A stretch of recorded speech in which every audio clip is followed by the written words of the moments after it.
اللہ نے ایک درجہ زمین پر اتارا ہے تو دنیا کے اندر مثالی محبتیں پائی جاتی ہیں. اس رب کی محبت کا عالم کیا ہوگا جس کے پاس 99 درجے کی محبت ہے. میں اس کے قریب گیا ہی نہیں ہوں, میں نے اپنے رب کو پہچانا ہی نہیں ہے. ما قدر اللہ حق قدری ما لکم لا ترجون للہ وقارا. اللہ رب العزت شکوے کر رہے ہیں, تم نے میرے وقار کا خیال نہیں رکھا, تم نے میری قدر ہی نہیں کی. اللہ رب العزت شکوے کر رہے ہیں قرآن مجید کے اندر. یا ایھا الانسان ما غرک بربک الکریم, تجھے کس چیز نے کریم رب سے دھوکے کے اندر رکھا ہوا ہے. رب اشرح لی صدری ویسر لی امری واحلل عقدۃ من لسانی یفقهوا قولی. سبحانک لا علم لنا الا ما علمتنا انک انت العلیم الحکیم.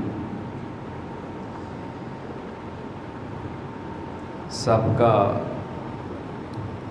خطبہ جمعۃ المبارک کے اندر ہم نے سورۃ الفاتحہ کی فضیلت اور سورۃ فاتحہ کا نماز کے ساتھ جو تعلق ہے, نماز کے اندر جو اہمیت ہے, اس پہ گفتگو کی تھی. آج کے اس خطبہ کے اندر سورۃ الفاتحہ کی تفسیر کے حوالے سے اللہ رب العزت نے اس سورت کے اندر امت کو کون سے خزانے دیے ہیں انہی کے بارے میں گفتگو کریں گے. اس سورت کا ایک نام حمد بھی ہے, چونکہ اس کے آغاز کے اندر اللہ تعالیٰ کی تعریف اور اللہ کی حمد ہے. اللہ تعالیٰ فرماتے ہیں ہر قسم کی تعریفات, ہر قسم کی بڑائی, ہر قسم کی حمدیں صرف اللہ رب العالمین کے لیے ہیں.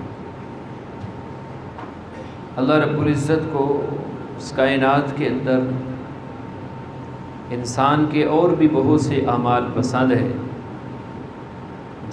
لیکن جتنا اللہ رب العزت کو انسان کا شکر ادا کرنا پسند ہے اتنا کوئی عمل زیادہ پسند نہیں ہے. رسول اللہ صلی اللہ علیہ وسلم کی اس حدیث سے آپ اندازہ لگا سکتے ہیں وہ ترازو جو قیامت والے دن قائم کیا جائے گا, زمین و آسمان کے اندر جو کچھ بھی ہے سب کچھ بھی اگر اس کے ایک پلڑے کے اندر رکھ دیا جائے تو وہ بھرے گا نہیں, لیکن ایک بندے کا اللہ رب العزت کا شکریہ ادا کرتے ہوئے الحمدللہ کہنا اللہ رب العالمین کو اتنا پسند ہے کہ جو ترازو ساتوں زمینیں اور ساتوں آسمان مل کر بھی اس کو بھر نہیں سکے, کہ ایک بندے مومن کی زبان سے نکلنے والا ایک جملہ الحمدللہ, اس نے اللہ کی تعریفات کرتے ہوئے, اللہ نے جو اس کو نعمتیں دی تھی اس کے اوپر شکر ادا کرتے ہوئے اس نے الحمدللہ کہہ دیا ہے. نبی صلی اللہ علیہ وسلم فرماتے ہیں یہ عمل اللہ کو اتنا پسند آتا ہے تملأ المیزان, اس کے اس ایک جملہ کہنے سے اس کا میزان جو ہے, جو ترازو ہے وہ بھر جاتا ہے. بلکہ رسول اللہ صلی اللہ علیہ وسلم کی ایک حدیث ہے کہ ایک بندے نے الحمدللہ کثیراً کہا کہ اللہ کی بہت زیادہ حمد و ثنا ہے, بہت زیادہ تعریفات ہیں. تو فرشتوں نے کہا کہ یا اللہ کہ جس نے ایک دفعہ الحمدللہ کہا ہے اس کی نامہ اعمال, اس کا جو ترازو ہے وہ بھر دیا گیا ہے, اب اس نے تو بہت زیادہ حمد کر دی ہے, بہت زیادہ تیری تعریف کر دی. تو اللہ رب العزت نے فرشتوں کو حکم دیا اکتبھا کما قال عبدی کثیراً, جس طرح میرے بندے نے کثیراً کا لفظ بولا ہے نا, تم اس کے نامہ اعمال کے اندر اسی طرح ہی لکھ دو, قیامت والے دن اس کا اجر میں خود ہی دے دوں. بلکہ ایک حدیث کے اندر یوں الفاظ ہیں, اللہ کے ایک نیک بندے نے یوں الفاظ کہے یا رب لک الحمد کما ینبغی لجلال وجہک ولعظیم سلطانک. مطلب کیا ہے ان کلمات کا کہ اے رب جتنی تیری جلال ہے, جو تیری شان ہے, تیری شان کے مطابق تیری حمد و ثنا ہے, تیری کبریائی ہے, تیری بڑائی ہے. تو اب ایک فرشتہ جو تھا نامہ اعمال لکھنے والا، وہ اللہ رب العزت کے پاس گیا، اس نے کہا یا ربنا ان عبدک قد قال مقالۃ لا ندری کیف نکتبھا، یا اللہ تیرے بندے نے ایسا جملہ کہا ہے کہ ہم نہیں جانتے کہ اس کا اجر کتنا لکھنا ہے، اس کے نامہ اعمال کے اندر کیا لکھیں۔ تو اس وقت بھی اللہ رب العزت نے یہی کہا کہ اس کے نامہ اعمال کے اندر اسی طرح یہی جملہ لکھ دو جو اس نے پڑھا ہے، جو اس نے کہا ہے، قیامت والے دن جب یہ میرے پاس آئے گا تو میں اس کا اجر اس کو خود ہی دوں گا۔ اتنی اللہ رب العزت کو اپنی حمد و ثنا پسند ہے، اپنی تعریفات پسند ہے، اور اللہ رب العزت نے تاکیداً کہا ہے، لازمی کر لیا ہے اپنے اوپر کہ اس بندے کی نعمتوں کی، اس بندے کے اوپر اپنی نعمتوں کی فراوانی میں ضرور کروں گا۔ کون سا بندہ؟ لئن شکرتم، جو بندہ اللہ کا شکریہ ادا کرنے والا ہے، اللہ کے فیصلوں کے اوپر راضی رہنے والا ہے۔ آپ کو جو اللہ رب العزت نے دے دی ہے اس کے اوپر آپ اللہ کا شکریہ ادا کریں۔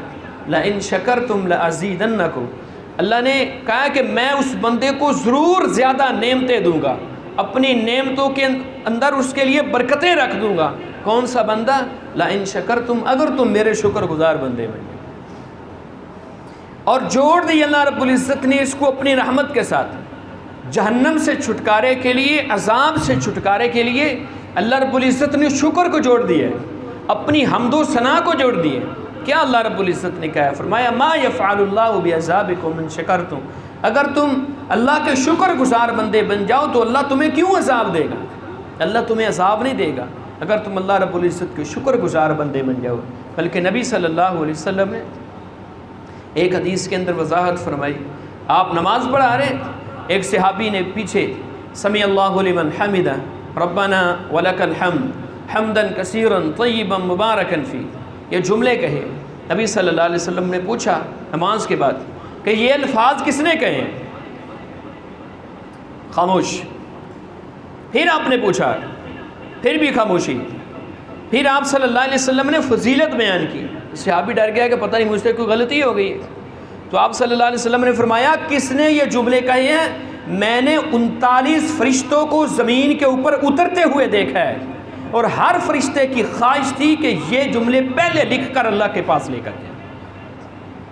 اتنی اللہ رب العزت کو اپنی حمد و ثنا پسند ہے۔ تو یہ جو صورت ہے اس کے آغاز کے اندر اللہ رب العزت نے اپنی حمد کو بیان کی ہے کہ بندہ اس صورت کو پڑھتے ہوئے اللہ کی حمد کرتے ہوئے، اللہ کی ثنا کرتے ہوئے اپنے رب کا پیارا بن سکتا ہے، اپنے رب کا مقرب بن سکتا ہے، اپنے رب سے کے عذاب سے چھٹکارا حاصل کر سکتے ہیں۔ بلکہ رسول اللہ صلی اللہ علیہ وسلم نے، آپ دعاؤں کو پڑھ کر دیکھیں، بہت سی دعائیں نبی صلی اللہ علیہ وسلم نے سکھائی ہیں، گھر سے نکلتے وقت، گھر میں داخل ہوتے وقت، اسی طرح واش روم میں داخل ہوتے وقت، نکلتے وقت، کھانا کھانے کے بعد۔ اسی طرح نبی صلی اللہ علیہ وسلم نے سکھایا ہے کہ کسی مصیبت زدہ شخص کو آپ دیکھیں، مصیبت زدہ شخص کو، آپ صلی اللہ علیہ وسلم نے فرمایا اس کو دیکھ کر اس کے اوپر آوازیں نہیں کسیں۔ ہمارے ہاں ہم نے اکثر لوگوں کو دیکھا ہے کہ ایک ذہنی معذور شخص وہ گلیوں بازاروں کے اندر چل رہا ہے، اور ہم اخلاق کی اس قدر پستیوں کے اندر گر چکے ہیں، بجائے اس کے کہ اللہ رب العزت کی حمد کریں، اللہ کی تعریف کریں، اللہ کا شکر کریں کہ ہمیں اللہ رب العزت نے تندرست بنایا ہے، صحیح سلامت بنایا ہے، بجائے اس کے کہ ہم اس کے اوپر آوازیں کستے ہوئے نظر آتے ہیں، اس کے خلاف پتہ نہیں کیا کیا کچھ کہتے ہوئے نظر آتے ہیں۔ رسول اللہ صلی اللہ علیہ وسلم نے تعلیمات دی ہیں۔ آپ صلی اللہ علیہ وسلم نے فرمایا کسی مصیبت زدہ شخص کو دیکھ کر جو بندہ یہ جملے پڑھ لیتا ہے، الحمدللہ الذی عافانی مما ابتلاک بہ وفضلنی علی کثیر ممن خلق تفضیلا، ترمذی کی روایت ہے۔ ان کلمات کا مطلب کیا ہے؟ اس میں تو آپ اللہ کی تعریف کر رہے ہیں، اس رب کی حمد ہے، اس رب کی تعریف ہے کہ جس مصیبت کے اندر اس نے تجھے گرفتار کیا ہے، اس نے مجھے اس مصیبت سے بچا کے رکھا ہے۔ نبی صلی اللہ علیہ وسلم فرماتے ہیں کسی مصیبت زدہ شخص کو دیکھ کر یہ دعا پڑھنے والا، اللہ اس کو یہ انعام دیں گے، جس مصیبت کے اندر، جس پریشانی کے اندر وہ گرفتار ہے نا، اللہ رب العزت اس بندے کو اس پریشانی سے ساری زندگی بچا کے رکھے۔ اللہ کی حمد کرنے والا، اللہ کی تعریف کرنے والا. سنن نسائی کی روایت ہے, فرمایا نبی صلی اللہ علیہ وسلم نے اللہ رب العزت پسند کرتے ہیں کہ اللہ کا بندہ جب بھی کھانے کا ایک لقمہ کھائے تو الحمدللہ کہے, پانی کے ایک گھونٹ کے ساتھ الحمدللہ کہے, ایک ایک گھونٹ کے ساتھ, کھانے کے ایک ایک لقمے کے ساتھ. اس نے آپ کو کھلایا ہے, پھر اس نے آپ کے جسم کے سسٹم کو صحیح سلامت بنایا ہے, اس کے اندر سے جو آپ کے فائدے کی چیز تھی اس کو آپ کے جسم کا حصہ بنا دیا, اور جو آپ کے فائدے کی چیز نہیں تھی اس کو باہر نکال دیا. اللہ رب العزت نے خوبصورت سسٹم انسان کو دیے. تو اللہ رب العزت کی حمد و ثنا اللہ رب العزت نے اس صورت کے آغاز کے اندر بیان کی. الحمدللہ رب العالمین, سارے جہانوں کا رب جو ہے پالنے والا ہے, جو سب کو رزق تقسیم کرنے والا ہے. اللہ رب العزت نے پہلی آیت کے اندر اس چیز کا مسئلہ حل کر دیا, وہ معاملہ حل کر دیا, انسان کی وہ پریشانی حل کر دی جو پریشانی جیسے انسان ہوش سے بالتا ہے اس وقت سے لے کر قبر کی دیواروں تک صرف اسی چیز کے اندر پریشان رہتا ہے کہ میں کھاؤں گا کہاں سے, پیوں گا کہاں سے. اللہ رب العزت نے پریشانی حل کر دی. اور میں حمد ہے اس رب کی. کون سا رب ہے؟ جو تمہیں پالنے والا, سارے جہانوں کو پالنے والا ہے, پرندوں کو رزق تقسیم کرتا ہے, جانوروں کو رزق تقسیم کرتا ہے. نبی صلی اللہ علیہ وسلم فرماتے ہیں اللہ رب العزت کی ذات کے اوپر اس طرح توکل کرو جس طرح توکل کرنے کا حق ہے. اللہ کیا کریں گے؟ اللہ اس طرح تمہیں رزق دیں گے جیسے پرندوں کو رزق دیتے ہیں. پرندے ذخیرہ اندوزی کرتے ہیں, 30 40 من سارے سال کی گندم لے کر رکھ لیتے ہیں. نہیں, کیا کرتے ہیں؟ نبی صلی اللہ علیہ وسلم نے وضاحت فرمائی, صبح کو نکلتے ہیں خالی پیٹ ہیں, کوئی سہارا نہیں اللہ رب العزت کی ذات کے علاوہ, لیکن شام کو جب اپنے گھونسلوں میں لوٹتے ہیں نا تو ان کے پیٹ بھرے ہوئے ہوتے ہیں. اللہ ان کو رزق دیتا ہے, جو پرندوں کو رزق دینے والا ہے, جانوروں کو رزق دینے والا ہے. وہ جانور جو تازہ شکار کر کے کھانے والا جانور ہے اس کو بھی اللہ رب العزت روزانہ تازہ شکار دیتے ہیں. تمہیں رزق نہیں دے سکتا اللہ رب العزت؟ اللہ رب العزت نے سب سے بڑی پریشانی انسان کے حل کر دی پہلی آیت کے اندر. اور حکم کیا ہے؟ فرمایا یہ ذمہ داری میں نے لے لی ہے, تمہاری ذمہ داری کی ہے. وما خلقت الجن والانس الا لیعبدون. دکان کے اوپر بیٹھو, محنت کرو, سارا دن مزدوری کرو, لیکن جیسے ہی اللہ اکبر کی صدا آئے, حی علی الصلاۃ حی علی الفلاح کی صدا آئے, دکان, کاروبار, فیکٹری, سب کچھ وہاں پہ روک دو. حضرت عائشہ رضی اللہ تعالی عنہا نبی صلی اللہ علیہ وسلم کی زندگی کا معمول بتا رہی ہیں. آپ گھر کے اندر ہوتے, ہمارے ساتھ کام کاج کرتے, ہمارے کاموں کے اندر ہمارا ہاتھ بٹاتے, لیکن جیسے ہی اذان ہو جاتی آپ ایسے ہو جاتے جیسے ہمیں پہچانتے ہی نہیں. نماز کی اس قدر محبت. میرے ذمے کیا ہے؟ اللہ رب العزت نے اپنی ذمہ داری لے لی, رزق کی. میرے ذمے کیا ہے؟ وما خلقت الجن والانس الا لیعبدون. میرے ذمے اللہ رب العزت کی عبادت اللہ رب العزت نے لگا دی. اگلی آیت کے اندر اللہ رب العزت نے 2 صفتیں اپنی بیان کی ہیں. الرحمن الرحیم, وہ بڑا مہربان نہایت رحم کرنے والا ہے. دونوں کے اندر دونوں مبالغے کے صیغے ہیں, اور اس کے اندر اللہ رب العزت نے اپنی رحمت کا ذکر کیا ہے. رحمان اور رحیم, ان کے اندر فرق کیا ہے؟ رحمان کے اندر اللہ کی عام رحمت ہے, وہ کافر کو بھی ملتی ہے, مومن کو بھی ملتی ہے, وہ مشرک کو بھی ملتی ہے, رب کے نافرمان کو بھی ملتی ہے, اللہ رب العزت کے پیاروں کو بھی ملتی ہے. ساری زندگی صبح سے لے کر شام تک نافرمانیاں کرنے والا انسان رات کو وہ بھی کھا کے سوتا ہے, اللہ رب العزت اس کا رزق نہیں روکتے. یہ رحمان ہے, یہ رحمان ہے. رب کی بغاوتیں کرنے والا, رب کے ساتھ شرک کرنے والا ہے. بلکہ اللہ کے ایک ولی نے تو یوں الفاظ کہے ہیں کہ اس دنیا کے اندر اللہ سے بڑھ کر صبر کرنے والا کوئی نہیں, اللہ سے بڑھ کر صبر کرنے والا کوئی نہیں. کیا مطلب ہے؟ جو شخص سارا دن اللہ رب العزت کو گالیاں دیتا ہے, شرک کرنا یہ اللہ رب العزت کو گالی ہے. اللہ رب العزت نے خود کہا ہے کہ آدم کا بیٹا مجھے گالی دیتا ہے. کیا گالی ہے؟ کہتے ہیں اللہ رب العزت نے بیٹا بنا لیے. حالانکہ اللہ تو اولادوں سے پاک ہے, اللہ نے اس کو گالی کہا ہے. جو سارا دن گالی دیتا ہے اللہ رب العزت اس کو بھی رزق دیتے ہیں. اللہ سے بڑھ کر صبر کرنے والا کوئی نہیں. وہ رحمان ہے. یہ عام رحمت ہے اس کے ہر انسان کے لیے، ہر انسان کے لیے. اور ایک اس کی صفت ہے رحیم، جو صرف مومن بندوں کے لیے، صرف ایمان والوں کے لیے. اور اللہ کی رحمت یہ ہر وقت رہتی ہے. غصہ ہر وقت اللہ رب العزت کا ہر وقت نہیں رہتا. یہ بھی اللہ رب العزت کا بہت بڑا انعام انسان کے اوپر. وگرنہ دنیا کے اندر کوئی بھی چلنے کے قابل نہ رہتا، وگرنہ دنیا کے اندر کوئی بھی رہنے کا قابل نہ رہتا. صبح سے لے کر شام تک گناہ کرنے والا انسان اللہ رب العزت اس کے اوپر بھی اپنی رحمتیں کرتے ہیں. اسی لیے نبی صلی اللہ علیہ وسلم نے فرمایا ان اللہ یوم خلق السماوات والارض، جب اللہ رب العزت نے زمین و آسمان کو بنایا نا، کتب کتابا فہو عنده فوق العرش، اللہ رب العزت نے ایک کتاب لکھی ہے اور وہ جملہ جو ہے اللہ کے عرش کے اوپر لکھا ہوا ہے. وہ جملہ کیا ہے؟ ان رحمتی غلبت علی غضبی، میرے غصے کے اوپر میری رحمت غالب ہے. اللہ کبھی کبھی جھنجھوڑتے ہیں. اللہ کا غضب ہمیشہ نہیں رہتا. اللہ کا غضب کبھی کبھی ہوتا ہے. جب ہوتا ہے تو پھر اللہ رب العزت زمین کو ہلا کے رکھ دیتے ہیں، انسانوں کو ہلا کے رکھ دیتے ہیں. کہ اللہ رب العزت کا غضب کبھی کبھی ہوتا ہے.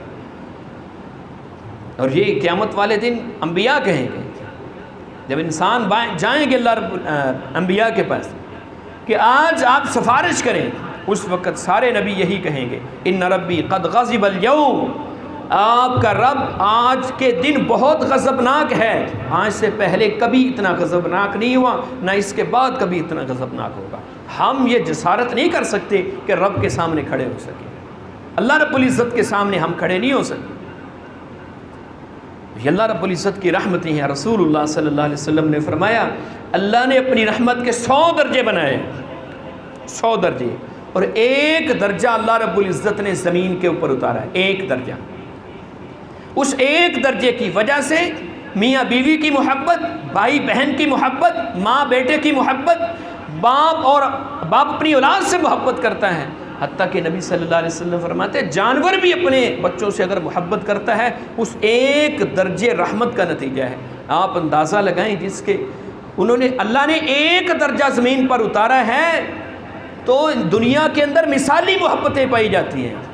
اس رب کی محبت کا عالم کیا ہوگا جس کے پاس 99 درجے کی محبت ہے.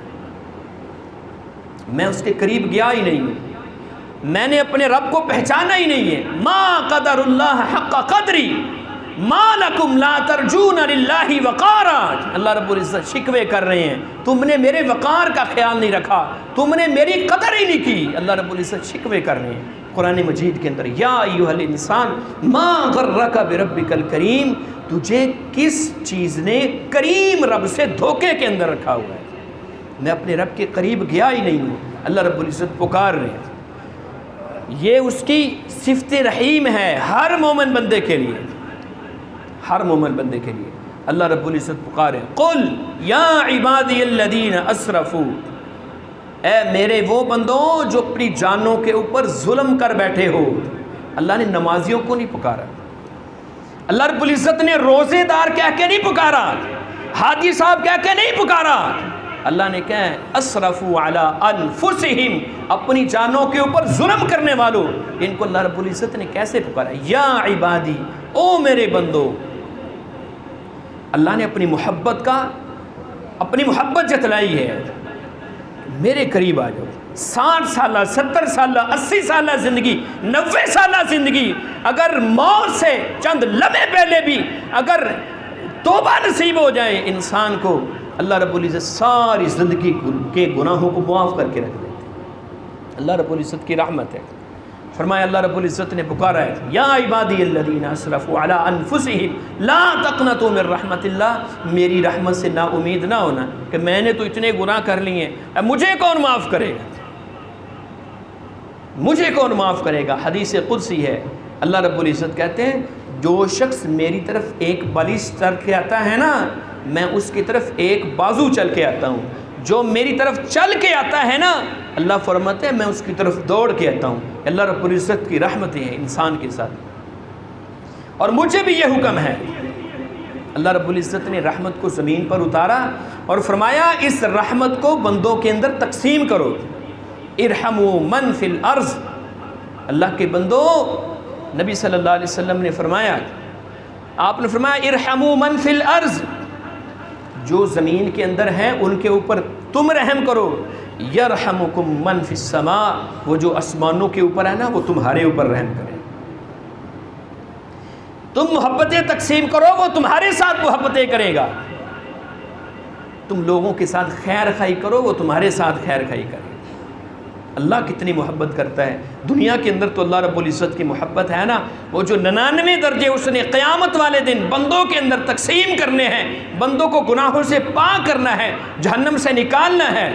رسول اللہ صلی اللہ علیہ وسلم تفصیلی حدیث ہے، اللہ کے پیغمبر صلی اللہ علیہ وسلم اللہ کے عرش کے نیچے سجدہ ریز ہیں، حکم ہو گیا ارفع رأسک یا محمد، اے محمد اپنے سر کو اٹھائیے، سفارش کیجیے، آپ کی سفارش کو قبول کیا جائے گا۔ یا اللہ حساب و کتاب شروع کر، حساب و کتاب شروع ہو گئے۔ پھر سجدہ کیا، اے محمد اب کیا ہے؟ یا اللہ میرے امتی جہنم کے اندر جس کے دل کے اندر رائی کے دانے کے برابر ہے محمد، ان کو نکال لیجیے، نکل آئے۔ پھر اللہ کے رسول صلی اللہ علیہ وسلم پھر سجدے کے اندر، یا اللہ میری امت اب بھی جہنم کے اندر ہے۔ فرمایا جس کے دل کے اندر ذرے کے برابر ایمان ہے اس کو بھی نکال لیجئے، اس کو بھی نکال لیا گیا، اس کو بھی نکال لیا گیا۔ آخر کے اندر جن لوگوں کو جہنم سے نکالا جائے گا نا، اللہ رب العزت کہیں گے جن کے ماتھے کے اوپر سجدوں کے نشان ہیں نا، جنہوں نے رب کے حضور سجدے کیے ہیں، قیام کیے ہیں، نمازیں ادا کی ہیں، ان کو بھی جہنم سے نکال لو، ان کے ماتھے کے اوپر نشان دے کر، سجدوں کے نشان دیکھ کر۔ اب اس کے بعد جہنم سے کسی کو نہیں نکالا جائے، اس کے بعد جو بھی ہے وہ دائمی جہنمی ہے۔ سوال میرا آپ سے ہے، میں اپنے سے بھی سوال کرتا ہوں، میں آپ سے بھی سوال کرتا ہوں، کیا ہم نے اپنے رب کے حضور ایسا کوئی سجدہ کیا ہے جو قیامت والے دن میری اور آپ کے لیے بخشش کا ذریعہ بن جائے؟ نماز کے اوپر ہمیشگی یہ انسان کو جہنم سے نکلنے کا سبب بنے گی۔ تو وہ رب جس کے پاس 99 درجے ہیں، اللہ اپنے بندوں کے ساتھ قیامت والے دن کیسے کیسے محبت کرے گا۔ نبی صلی اللہ علیہ وسلم فرماتے ایک بندے کو قیامت والے دن اللہ اپنے قریب کریں گے، اپنے قریب کرے گا اللہ رب العزت، اور اس سے سرگوشی کرے گا، میرے بندے یہ گناہ کیا ہے؟ جی یا اللہ یہ بھی کیا ہے۔ گناہوں کی فہرست گنوائی جا رہی، یہ بھی گناہ کی ہے، جی اللہ یہ بھی کی، یہ بھی کی ہے، یہ بھی کی ہے۔ پھر اللہ رب العزت اس بندے کو کہیں گے دنیا کے اندر بھی میں نے تیرے اوپر پردہ ڈالا تھا، کسی کو نہیں بتایا تھا، جا آج بھی تیرے اوپر پردہ ڈال رہا ہوں، جا میں نے تیرے سارے گناہوں کو معاف کر دیا، جنت کے اندر چلے۔ بندہ کچھ کر کے دکھائے سے ایمان والا ہو۔ 3 ایمان والے قیامت والے دن ایسے بھی آئیں گے، 3 ایمان والے، تینوں کو حکم ہوگا کہ دوڑ لگا دو جہنم کی طرف۔ 3 بندے ہیں، تینوں کو حکم ایک ہے، لیکن تینوں نے عمل مختلف کیے۔ ایک بندہ دوڑ لگا دے گا جہنم کی طرف، دوڑ لگا دی ہے۔ دوسرا بندہ جا رہا ہے لیکن پیچھے مڑ مڑ کے دیکھ رہا ہے۔ تیسرا بندہ اٹھا ہی نہیں ہے، وہیں پہ ہے۔ اب اللہ بلائے گا اس بندے کو جس نے دوڑ لگا دی تھی، تو نے کیوں دوڑ لگا دی؟ جہنم کوئی اچھی چیز ہے؟ یا اللہ میں نے اس لیے دوڑ لگا دی تھی، دنیا کے اندر تیری نہیں مانی تھی، میں نے کہا چلو آج مان کے دیکھ لوں، ہو سکتا ہے میرے رب کو میرے اوپر رحم آ جائے۔ تو پیچھے مڑ مڑ کے کیوں دیکھ رہا تھا؟ یا اللہ میں نے دنیا کے اندر سنا تھا تیری رحمت بڑی وسیع ہے، میں اس امید سے تھا کہ یا اللہ تیری رحمت میرے اوپر آئے گی، ہو سکتا ہے تیری رحمت دوش مارے تو مجھے معاف کر دے۔ تیسرا بندہ تو کیوں نہیں اٹھ کے گیا؟ یا اللہ میں نے سنا تھا تیری رحمت بڑی وسیع، بڑی قریب ہے، ایمان والوں کے اللہ کی رحمت بڑی قریب ہے، میں نے کہا جب رحمت قریب ہے تو پھر دور جانے کی کیا ضرورت ہے؟